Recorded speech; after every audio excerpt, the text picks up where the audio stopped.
وہ سب جمع ہو کر ایک دوسرے سے جڑ گئی اور لمحوں میں گدھے کا مکمل ڈھانچہ بن گیا۔ پھر اسی ڈھانچے پر گوشت اور کھال چڑھائی گئی اور وہ گدھا زندہ ہو کر آواز نکالنے لگا۔ یہ منظر دیکھ کر حضرت عزیر علیہ السلام نے بلند آواز سے اعلان فرمایا کہ میں خوب یقین رکھتا ہوں کہ اللہ رب العالمین ہر چیز پر پوری قدرت رکھتا ہے۔ اس کے بعد آپ شہر سے آگے بڑھے اور اسی مقام پر پہنچے جہاں 100 برس پہلے آپ کا گھر موجود تھا۔ نہ وہاں کوئی آپ کو پہچان سکا اور نہ ہی کسی کو شناخت کر سکے۔ البتہ آپ نے یہ ضرور دیکھا کہ اس جگہ نہایت ضعیف بوڑھی عورت بیٹھی ہوئی تھی جو اپنے بچپن میں حضرت عزیر علیہ السلام کو دیکھ چکی تھی۔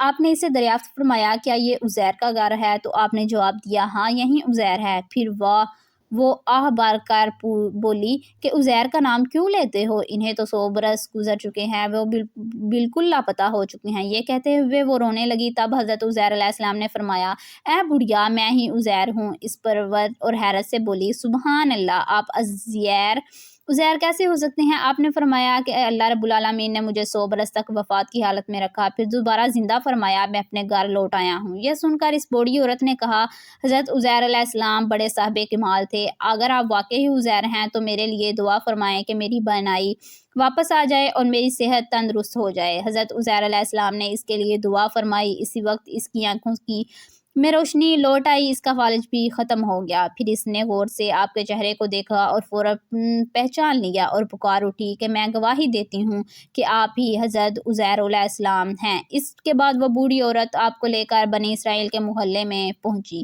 اتفاق سے وہاں سب لوگ ایک مجلس میں جمع تھے۔ اسی مجلس میں آپ کا بیٹا بھی موجود تھا جو 118 برس کا ہو چکا تھا۔ آپ کے چند پوتے بھی وہاں تھے جو سب کے سب عمر اور حیثیت میں بڑے ہو چکے تھے۔ اس کے بعد بوڑھی عورت نے مجلس میں کھڑے ہو کر گواہی دی۔ میں بلند آواز سے اعلان کیا کہ اے لوگو، بلا شبہ یہی حضرت عزیر علیہ السلام ہیں۔ مگر مجمع میں موجود کسی شخص نے اس کی بات پر فوراً تسلیم نہ کیا۔ اتنے میں حضرت عزیر علیہ السلام کے بیٹے نے کہا کہ میرے والد کے دونوں کندھوں کے درمیان ایک سیاہ نشان ہوا کرتا تھا۔ چنانچہ حضرت عزیر علیہ السلام نے اپنا لباس ہٹا کر وہ نشان دکھایا۔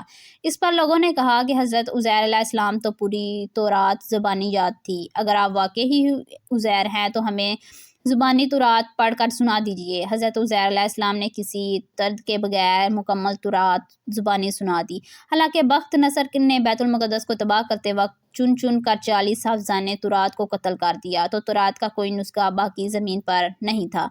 اب لوگوں کے دل میں یہ سوال پیدا ہوا کہ جو تورات حضرت عزیر علیہ السلام سنا رہے ہیں وہ درست ہے یا نہیں۔ اسی دوران ایک شخص نے کہا کہ میں نے اپنے والد سے سنا تھا کہ جس دن ہمیں بخت نصر نے گرفتار کیا تو اسی دن میں ایک ویران جگہ انگور کی ایک بیل کی جڑ میں تورات کا ایک نسخہ دفن کر دیا گیا۔ اگر تم مجھے دادا کے انگور کے باغ کی نشاندہی کروا دو تو وہ نسخہ لا سکتا ہوں، پھر سب کو معلوم ہو جائے گا کہ حضرت عزیر علیہ السلام کی تلاوت درست ہے یا نہیں۔ چنانچہ لوگوں نے حضرت عزیر علیہ السلام کو وہ جگہ بتائی اور زمین کھود دی گئی۔ تورات کا وہ نسخہ نکال لیا جس کا مقابلہ کیا گیا تو حرف بحرف حضرت عزیر علیہ السلام کی زبانی سنائی گئی تو تورات کے عین مطابق تھا۔ اس حیرت انگیز اور غیر معمولی واقعے کو دیکھ کر لوگوں کو ایک جماعت نے گمراہی میں مبتلا ہو کر کہنا شروع کر دیا کہ نعوذ باللہ حضرت عزیر علیہ السلام کے بیٹے ہیں۔ اس دن سے یہ باطل، غلط اور مشرکہ عقیدہ یہودیوں میں پھیل گیا۔ چنانچہ آج تک دنیا بھر کے یہودیوں کی ایک جماعت اس باطل عقیدے پر قائم ہے۔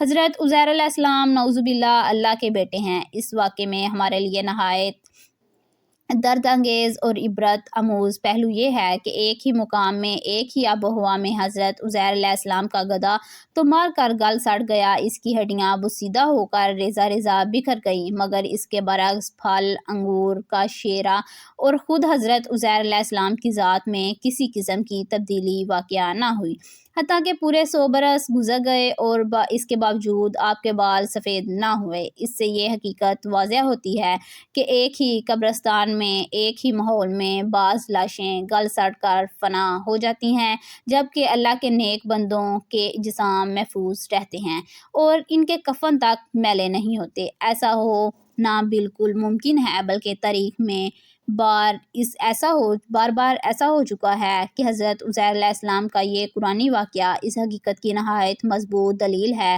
حضرت یحییٰ علیہ السلام، حضرت عیسیٰ علیہ السلام بھی اللہ کے برگزیدہ اور صالحہ نیک بندوں میں سے تھے۔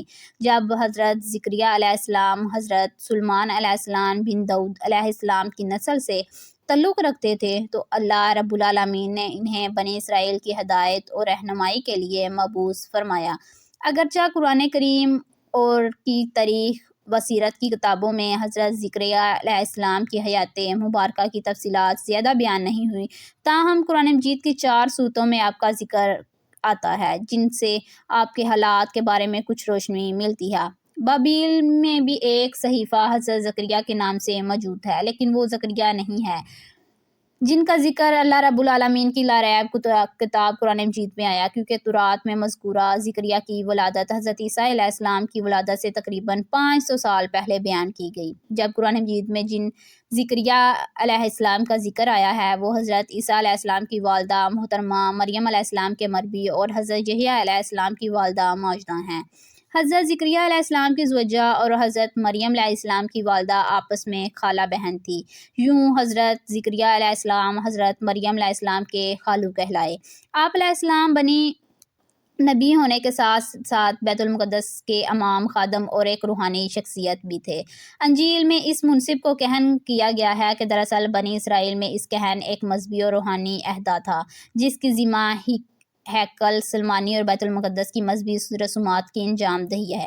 آپ علیہ السلام کی والدہ کے نام کے بارے میں مفسرین نے مختلف اقوال بیان کیے گئے ہیں۔ حافظ ابو القاسم ابن اسحاق نے اپنی مشہور کتاب میں فرمایا کہ آپ علیہ السلام کے والد محترم کا نام برخیہ تھا۔ حضرت زکریا علیہ السلام بھی دیگر انبیاء کرام کی مختلف طرح اپنے ہاتھوں سے کام کرتے تھے، جس کی تصدیق اس حدیث مبارکہ سے ہوتی ہے کہ صحابہ کرام حضرت ابو ہریرہ رضی اللہ تعالیٰ عنہ روایت کرتے ہیں کہ نبی کریم صلی اللہ علیہ وآلہ وسلم نے فرمایا کہ زکریا علیہ السلام بڑھائی تھے۔ رب العالمین نے دنیا میں جتنے بھی انبیاء کرام مبعوث فرمائے وہ اپنے معاش کے لیے کسی نہ کسی پیشے سے وابستہ رہے اور اپنی روزی روٹی کا بوجھ کسی پر نہیں ڈالا۔ دین حق کے کام کے لیے کسی سے اجرات ہرگز نہیں طلب کی، بلکہ یہ اعلان فرماتے ہیں کہ تم اس تبلیغ پر کوئی اجرات نہیں مانگنا، میری اجرات تو اللہ رب العالمین ہی کے ذمہ ہیں۔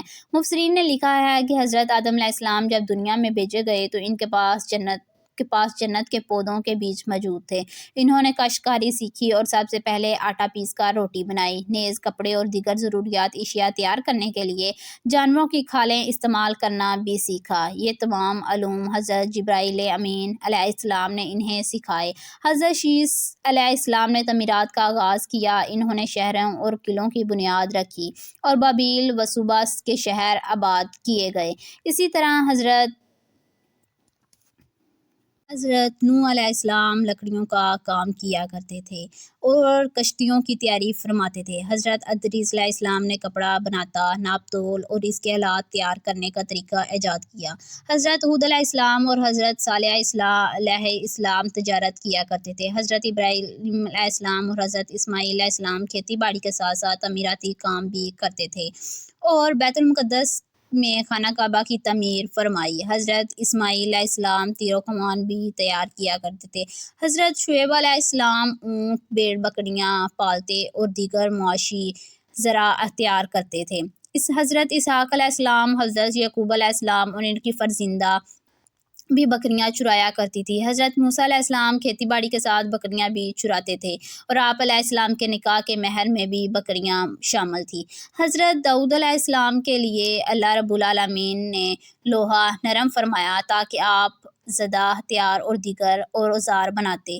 حضرت بنی نوح انسان کے لیے تیار کرتے رہے۔ حضرت سلیمان علیہ السلام سلطنت کے مالک تھے اور آپ علیہ السلام کا زیادہ تر وقت سفر اور امور سلطنت میں گزرتا، تاہم جب فرصت ملتی تو آپ خود ہاتھ سے پنکھے اور دیگر آلات تیار کیا کرتے تھے۔ امام الانبیاء حضرت محمد صلی اللہ علیہ وآلہ وسلم نے بچپن میں بکریاں چرائی، جبکہ حضرت مریم علیہ السلام کی والدہ نے اپنی نظر پوری کرنے کی نیت سے نامولود مریم علیہ السلام کو کو لے کر بیت المقدس کا سفر کیا۔ وہاں مسجد کے مجوز خادم اور کہن موجود تھے، جن میں حضرت زکریا علیہ السلام بھی شامل تھے۔ حضرت مریم علیہ السلام کی والدہ نے کہا کہ میں اس بچی کے متعلق نظر پوری کر لوں، اور اب یہ بچی بیت المقدس کی خدمت کے لیے آپ لوگوں کے پاس رہے گی، کیونکہ وہ حضرت عمران علیہ السلام کی بیٹی تھی، جو مسجد کے امام اور ایک روحانی بزرگ تھے۔ لہٰذا سب کی خواہش یہ تھی کہ بچی سے ملاقات ہو۔ حضرت زکریا علیہ السلام نے استدلال کیا کہ بچی ماں اور ان کی اہلیہ صغیر ہونے کے ناطے یعنی خالہ بھی ماں کی جگہ پر ہوتی ہیں، اس لیے بچی کی پرورش پر ان کا حق زیادہ ہوتا ہے۔ تاہم دیگر افراد اس پر راضی نہ ہوئے، چنانچہ فیصلہ قرآن کے ذریعے کیا گیا اور تینوں میں قرعہ اندازی حضرت زکریا علیہ السلام کے نام سے ہوئی۔ یوں اللہ رب العالمین نے حضرت مریم علیہ السلام کا سرپرست مقرر فرما دیا۔ آپ علیہ السلام نے بڑے ذوق و شوق کے ساتھ ان کی پرورش کر دی، اور قرآن کریم میں اس واقعے کو سورۃ مریم میں یوں بیان کیا گیا ہے کہ یہ تیرے پروردگار کی اس مہربانی کا ذکر ہے جو آپ نے اپنے بندے حضرت زکریا علیہ السلام پر فرمایا، جب انہوں نے اپنے پروردگار سے چپکے چپکے دعا کی کہ اے میرے رب، میری ہڈیاں کمزور ہو چکی ہیں اور سر پر بڑھاپا نمودار ہونے لگا ہے، لیکن میں کبھی کسی بھی تجھ سے دعا